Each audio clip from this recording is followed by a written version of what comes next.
सबसे पहले समझो एटम। एटम क्या होता है? स्मॉलेस्ट पार्टिकल, स्मॉलेस्ट पार्टिकल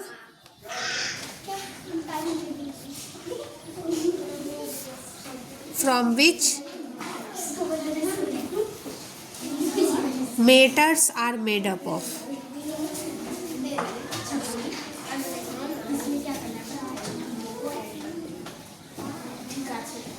ठीक है।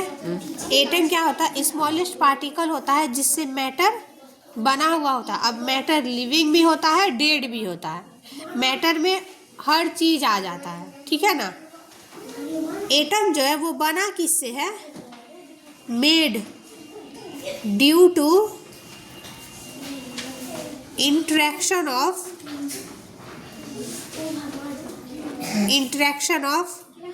इलेक्ट्रॉन,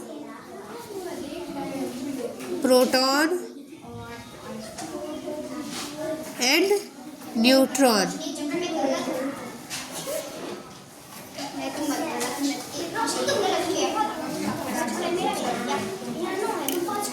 समझ में आया? यहाँ तक में ये हम सिंबल यूज करेंगे, ठीक है। अब बोल रहा है कि इलेक्ट्रॉनिक कॉन्फ़िगरेशन क्या होता है।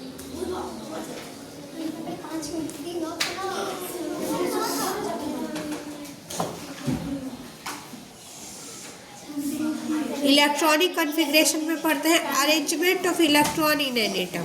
क्या पढ़ते हैं? इलेक्ट्रॉन, अरेंजमेंट ऑफ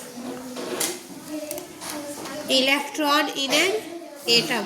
एक एटम में इलेक्ट्रॉन कैसे अरेंज्ड है उसको क्या बोलते हैं? इलेक्ट्रॉनिक कॉन्फ़िगरेशन, ठीक है। तो हम लोग SPDF वाला इलेक्ट्रॉनिक कॉन्फ़िगरेशन पढ़ेंगे, ठीक है। SPDF, ठीक है। S में 2 इलेक्ट्रॉन भर आता है, ठीक है। P में 6 इलेक्ट्रॉन, D में 10 इलेक्ट्रॉन और F में 14 इलेक्ट्रॉन, ठीक है ना। अब देखो SPDF ऑर्बिट, ऑर्बिटल, ये सब एक्स्ट्रा नॉलेज है जो हम आगे में पढ़ाएंगे। अभी हम बेसिक्स बता रहे हैं, ठीक है ना। तो SPDF, ठीक है। फॉर एग्जाम्पल, अब पहले इसको अरेंज करना सीखो। सबसे पहले तो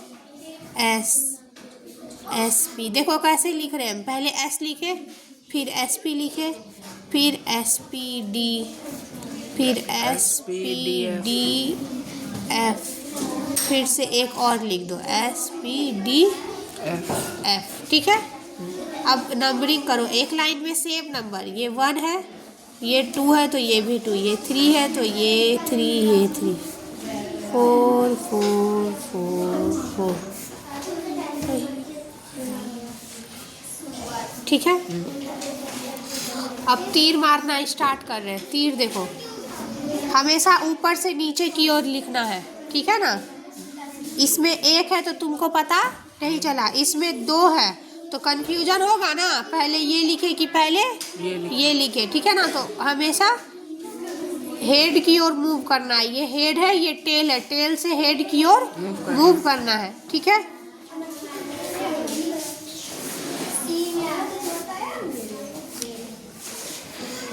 ठीक है।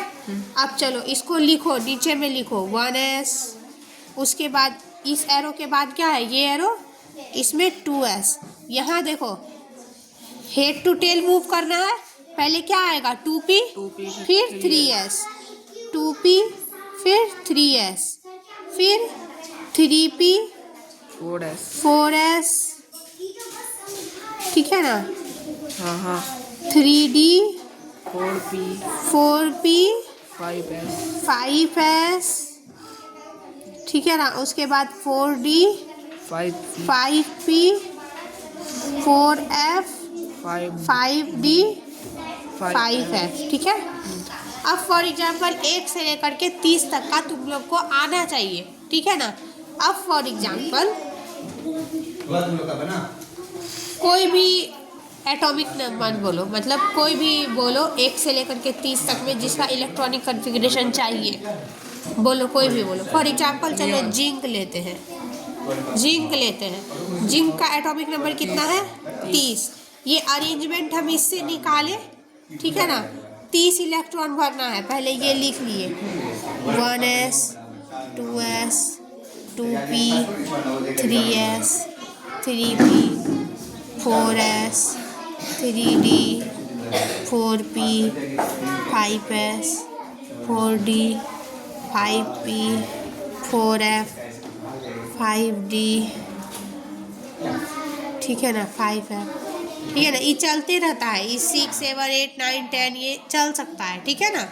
तो अब देखो 30 इलेक्ट्रॉन हमको भरना है, तो s में कितना भर आता है 2, फिर s में कितना भर आता है 2, p में कितना भर आता है इलेक्ट्रॉन 6, तो टोटल 10 भराया, 20 इलेक्ट्रॉन बचा है, s में 2, p में 6, फिर s में 2, हाँ s में कितना इलेक्ट्रॉन भराता है 2, p में 6, ठीक है ना। तो टोटल अभी कितना इलेक्ट्रॉन भरा है 2 2 4 6 10 2 12 6 18 2 20, ठीक है। और कितना इलेक्ट्रॉन भरना है 10 इलेक्ट्रॉन भरना है, तो 3d में कितना इलेक्ट्रॉन, d में कितना इलेक्ट्रॉन भराता है 10, मेरे पास 10 ही इलेक्ट्रॉन है, तो 10 भर दे। 30 भरना है टोटल, हाँ 30 भरना टोटल। हाँ। जिंक का एटॉमिक नंबर कितना है, देखो एक एटम में नंबर ऑफ कोई भी एलिमेंट में number of electron is equal to होता है किसके, नंबर ऑफ प्रोटॉन के, ठीक है। और वो किसके बराबर होता है, एटॉमिक नंबर के, किसके बराबर होता है एटॉमिक नंबर। जिंक का एटॉमिक नंबर कितना होता है 30, तो जिंक के पास कितना इलेक्ट्रॉन 30, जिंक के पास कितना प्रोटॉन 30। यहाँ तक में कोई डाउट है तो बोलो, यहाँ तक में कोई डाउट है। उसके बाद देखो, तो जिंक का इलेक्ट्रॉनिक कॉन्फ़िगरेशन अगर लिखना हो तो कैसे लिखेंगे, 1s2 2s2 2p6 3s2 3p6 4s2 3d10, ये क्या है जिंक का इलेक्ट्रॉनिक कॉन्फ़िगरेशन है, ठीक है। उसके बाद फॉर एग्जांपल समझो दो एक्सेप्शन होता है। एक्सेप्शंस क्या होता है, कुछ भी नहीं, आगे तुम पढ़ेगा half field full field theory. तो एक इलेक्ट्रॉनिक कॉन्फ़िगरेशन होता है, यहाँ देखो एक इलेक्ट्रॉनिक कॉन्फ़िगरेशन होता है कॉपर का, जिसका एटॉमिक नंबर कितना है 29। एक होता है क्रोमियम का, जिसका एटॉमिक नंबर कितना है 24। चलो एक बार लिखो 1s2 2s2 2p6 3s2 3p6 ठीक है ना, 4s2, यहाँ देखो जोड़ो कितना हुआ 2 2 4 6 10 20, ठीक है ना, 3d4 इतना आया इलेक्ट्रॉनिक कॉन्फ़िगरेशन।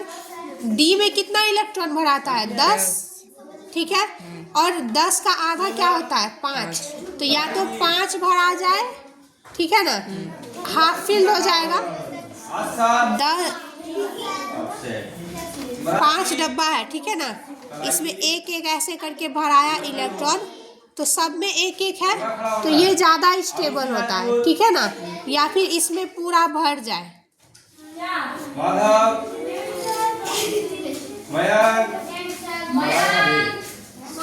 ये दोनों, इसको क्या बोलते हैं हाफ फील्ड, इसको क्या बोलते हैं हाफ फील्ड, मतलब डी ऑर्बिटल जो है आधा भरा हुआ है, और इसको बोलते हैं फुल फील्ड।